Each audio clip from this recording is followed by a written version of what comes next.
Guys, so syempre, ang dami natin naririnig na parang nalulubog ka sa utang if you use your credit card, di ba? Which I want to kind of change. Kasi I don't believe na lahat ng tao malulubog sa utang if gumamit ka ng credit card. It's not right. There is the right way of using a credit card. And one tip that I want to share with you, especially kung beginner ka, perfect talaga to.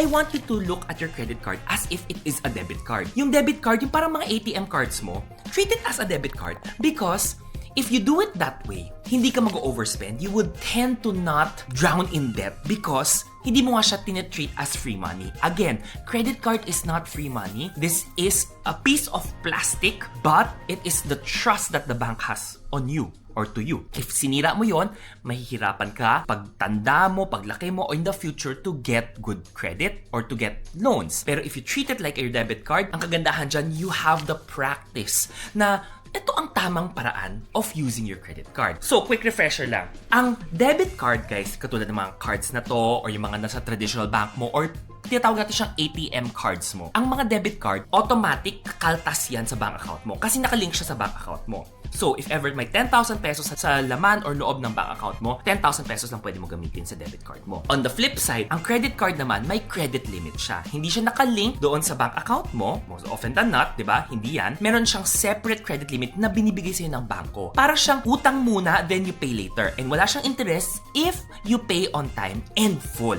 Di ba? Yun yung pinaka-importante. Ito, di ba? Kaltas ka agad. Ito, pay later, di ba? And of course, pera mo to, ginagamit mo dito, eto, pera muna ng bangko. Why do I want you as a beginner to start thinking na when you use your credit card, think of it as money that you have like a debit card. So, para iwasan natin malubog or maling paggagamit ng credit card, let's treat it as our debit card. I-treat natin siya as our ATM card para at least alam mo kung paano. And here are some step-by-step instructions and guide for you to do. First things first, ang importante dito, alamin nyo kung kailan at kung ano ang billing cycle mo. Part of your billing cycle will be your cut-off date or the statement date and of course, your due date. Ang statement date or yung cut-off date mo, guys, isipin mo lahat ng binili mo before that date, pasok siya doon sa statement na yon. So, if ever your statement is on the 15th, before the 15th, lahat ng mga binili mo, pasok yan doon sa statement mo on the 15th. And then yung due date mo naman, usually, that is 20 to 25 days binibigay ng bangko. Grace period mo yan bago mo kailangan bayaran. And if hindi mo nabayaran ng buo, and kung kulang-kulang yan,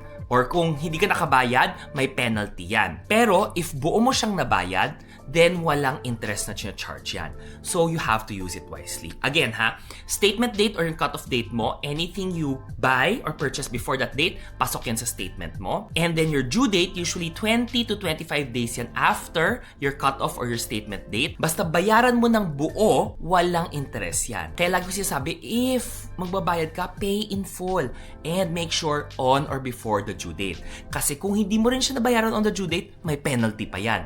May interest na, may penalty pa. O, di ba? Double whammy yan. Number 2, so every time you use your credit card, treat it as if you have that money already sa bank account mo. Di ba? And i-record mo lahat ng mga swipe mo. Budget it. Di ba? Maraming mga apps out there that you can use as expense tracker or pwede rin naman Excel siya. Walang problema. Basta make sure that you track all of your expenses. So parang iniisip mo, every time you swipe, kung meron kang 10,000 sa bank account mo, nag-swipe ka ng 500, dapat isipin mo, bawasan ako kaagad ng 500 na savings account ko. Ganun mo siya gawin. Kaya you have to track it para alam mo kung lahat ng mga kinaskas mo, dapat meron kang pera na yon. Kung wala, wag mong gagawin, wag mong ikakaskas yan kasi paano mo siya babayaran, di ba? And then, number 3, you can pay immediately or pay weekly. Paano to? Wag mo na intayin due date mo. I would recommend na wag naman weekly. Baka pwede ka pay twice. Why? Meron sa Philippines tinatawag ng multiple payment fee. Some credit cards out there, nag-charge ng multiple payment fee. Meaning, if you keep on paying, tapos lumabas ka dun sa maximum payment niya, usually 3 to 4 times yon, pe-penalize ka pa for paying. Mga 50 pesos, 40 pesos, sayang din yon. So, my recommendation, why not, if you really wanna do na tingi-tingi pagbayad, you can pay maximum 2 times para at least sure kang hindi ka mag-over doon sa multiple payments mo. Now, you can also check the Kaskasan Buddies app. Lahat ng mga cards dyan or mga bank cards nyo dyan, tingnan mo kung may multiple payment fee. If wala, then by all means, you can do multiple payments. Kung gusto mo weekly, weekly. Kung gusto mo daily, daily, go. Basta i-make sure mo lang na walang multiple payment fee siya. At least this way, kaya mong bayaran ka agad and nakita mo nakaltas ka agad siya doon sa savings account mo. You're using your credit card but you treat it as a debit card. Usually, credit cards kasi, di ba guys, may mga points points yan. You earn the points, you earn the rewards. Then sa debit mo, kasi usually wala, so at least mas maganda na gamitin mo lang sa credit card mo, di ba? Number 4, use it only for budgeted expense. Guys, lagi ko tinatanong, bago mo ikaskas, kaya nakikita mo doon sa card yan. Di ba?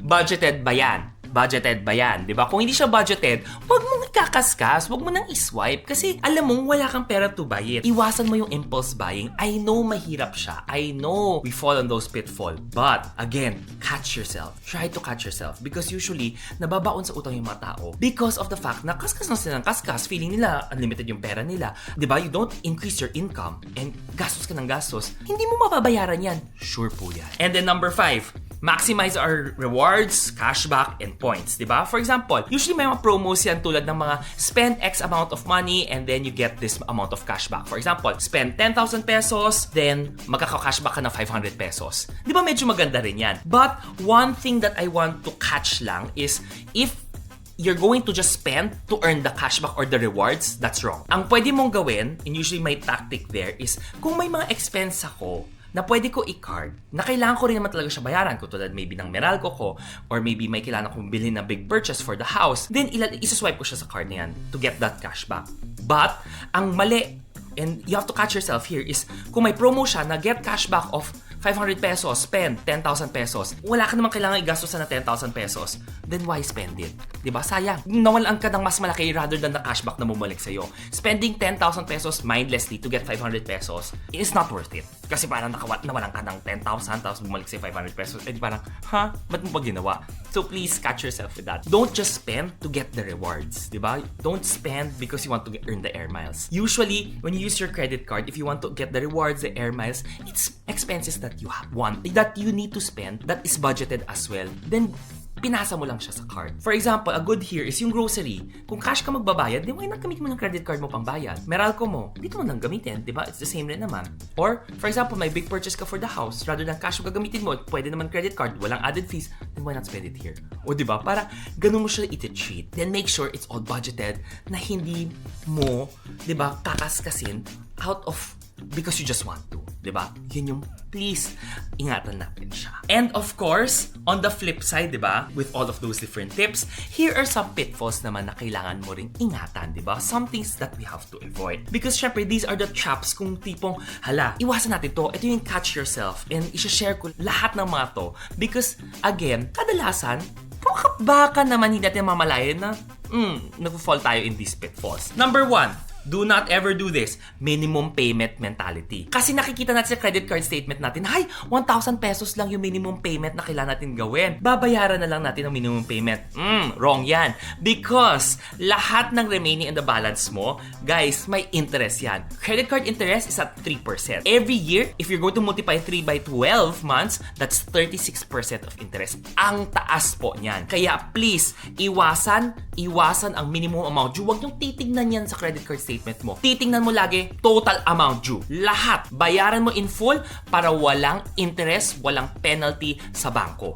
Again, never pay minimum, always pay in full on or before the due date. 2, ang iiwasan rin natin is impulse swiping. Yung tipong parang feeling mo, nakita ko ang taas ng credit limit ko dito, meron ako 100,000 credit limit. Okay, bibili ako ng luxury bag. Guys, utang pa rin to ha. Utang pa rin kasi nga, utang mo pa rin yan sa bangko na yan kahit na parang free money siya, hindi siya free money. Again, if you do not have that money, do not swipe. I always say, if luho siya, have 10 times that amount sa bank account mo bago mo siya bilhin. Alam kong mahirap, sabi mo, Jax, oo naman 10 times. Pwede bang 5 times? Sige, pwede naman 5 times. Pero it's good to have 10 times for luho. Hindi ko sinasabi for everything, like pagkain mo. Hindi naman kasi kailangan mo mabuhay. Yung luho lang, let's say bag. Hindi mo kailangan na designer bag, di ba? Wag na. Dapat may 10 times ka. I'm not saying that don't buy the designer bag. Go if you have the money. Go. If you want it, it makes you happy, go. I'm not the person to tell you na hindi dapat mo gagawin yan. Hindi siya dapat something that you don't do. No, it's not that. For me, go. If it makes you happy, by all means, do it. But make sure it's budgeted. Make sure that you have that money. Okay? Yun doon. And then, number 3 pitfalls. Eto rin tinatanong lagi, how many cards ba kailangan meron ako? It depends on you. Again, there's no perfect answer for that, but it depends on you. If you're the type of person na kung nakikita mo dami mong credit cards and mahilig ka magkaskas, you mindlessly swipe and spend, then baka just having one credit card is perfect for you during that time. Especially if you're a beginner, ako, my personal recommendation, have one muna, then if you're ready, you can have two. Yes, I always recommend na meron ka isang Visa and isang MasterCard. Pero, if sobrang start ka pa lang, 'di ba? Starting out ka pa lang and then medyo baka mag-fall into the pitfall ka of overspending, then maybe having one muna, manage it, learn the statement date, due date, paying on time, and then when you're ready, get another card. You do not need a premium card first. I also started dun sa pinakamababa, pero nangarap ako of premium cards. Yes, we all want it. But if you're a beginner, you can start again with the basic card, then let's work our way to the top. 'Di ba? Again, having multiple cards can lead to multiple temptations. For sure. Kasi ang dami mong cards. Kaskas dito, kaskas dyan, iba-iba due date. Ayan. But if you do not know how to manage it, wag muna. Kasi guys, pitfall talaga yan. Risky talaga yan. And dun paminsan nagkaka-lifestyle inflation. Kasi ay, pwede mo ikaskas dito kalahati, doon kalahati, dito naman. Tapos mamaya hindi mo na siya ma-manage. Again, pag starting off, baka iwasan muna natin siya. So here are some real life scenarios kung bakit naman ako personally, I do like credit cards, diba? And I'm gonna share with you personal stories ko rin as well. One thing that I kind of dislike with the debit cards is syempre, link siya kagad sa bank account mo. Now, pag na-hack ka kasi usually with your debit cards, di ba, kaltas ka agad sa pera mo. Di ba? Like, pag na-swipe yan, mali man transactions na yan, medyo matagal pa rin magpa-reverse sa bangko. If you're going to use a credit card, remember, the credit card is the bank's money. So, syempre, if fraud ka man, nagkaroon ng fraudulent transaction, syempre, yung bangko mag-work hard. Banks will hate me. Banks will work harder because that's their money. They need to recover that. Versus ito, baka paminsan mas matagal. But also, look at it this way. Paano kung may kailangan ka dun sa pera na yan? Diba? Swipe mo, or nagkamali, nagkaroon ng false charges, ganyan, nakaltasan. Mahirap and matagal baka mag-reverse. Kasi it usually takes investigations. 30, 60, 90 days pa nga paminsan yan. Eh wala na yung pera, naubos na. Paano yon? Unlike if it's a credit card, yung 30, 60, 90 days na yan, usually for investigation, you can not pay for it. Ako, when nagkakaroon ako fraudulent charges, I don't pay for it. Sabihin ko, excuse me, this is not my transaction. Hindi ko binigay yung OTP ko. Wala akong ginawa and hindi ko naman nawala yung card ko na yan. I will not pay for it. Diba? And i-waive nyo rin yung mga interest charges if ever magkaroon. And that's usually the case. So that's one pros and cons ka agad, diba? Hindi ka yung tipong parang magagahol because nawalan ka ng pera. Because again, this one is credit limit, diba? Na binigay sa'yo ng bank. Versus this one, pera mo kaagad yan. So that's one of the real life scenario. Then, another naman when it comes to rewards. Remember, usually when you pay with debit cards, diba? Wala ka nakukuha mga points dyan eh. Maybe cashback meron. But usually, a lot of the debit cards, walang mga points, walang mga cashbacks yan. But with your credit cards, may mga promos yan, may mga cashback yan, mga spend X amount, you get this much cashback. Or, you get points or when you spend, you can get air miles. You can earn cashbacks. Diba? Automatic kinakaltas yan doon sa credit card statement mo or napupunta yung air miles mo doon sa preferred airline of choice mo. Those are some of the perks of having a credit card. Isipin mo, you're paying the same amount of money, pero if you're gonna use it in a credit card, mas may perks ka lang dito. Diba? So parang, why not use this one na lang, di ba? And having a credit card is actually a responsibility. And it's a benefit for you getting a credit card. Because with it, you get all of these mga rewards, you get to enjoy these mga dining deals as well, versus somebody na, maybe they're not using a credit card yet. Again, I'm not here to force everyone na, hindi, lahat kayo dapat mag-credit card ngayon. No. I create all of these videos so you can get educated first, get comfortable with it. Then, pagdating na panahon na ready ka na, then why not apply? Get one. But, again, take it in your own time kung kailan ka ready. Because I want everyone to use it the correct way, the right way of using a credit card. So guys, just to close everything, di ba? Ang mindset natin dito is use your credit card as a tool, not a trap. Hindi natin siya dapat isipin na, oh my God, lahat ng tao mababaon sa utang. Hindi. May mga tao na hindi naman nababaon sa utang. Ang nababaon sa utang is yung mga nagpo-fall into those traps. Minimum payment lang yung binabayaran niya.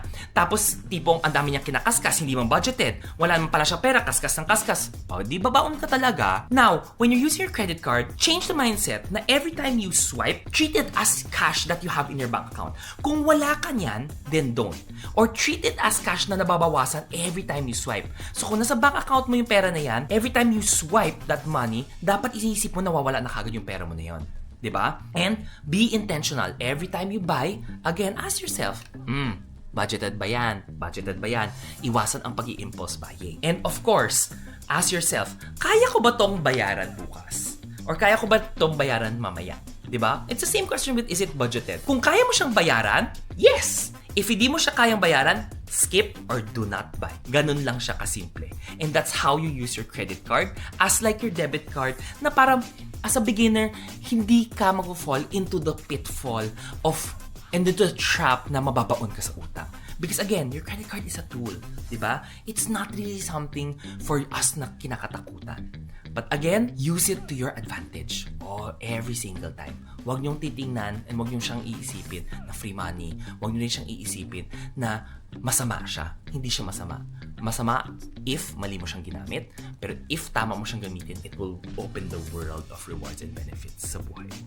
Again guys, if you like this video, don't forget to like, subscribe, and of course, syempre naman guys, hit that bell notification button para naman if ever I have new videos ma-release, please, you can watch it, diba? And of course, if you find it helpful, share to your friends and families. And kung meron pa tayong ibang topic na gusto niyo pag-usapan natin, comment it down below kasi I would definitely love to converse with you. Maraming salamat and I'll see you on the next vlog. Bye guys!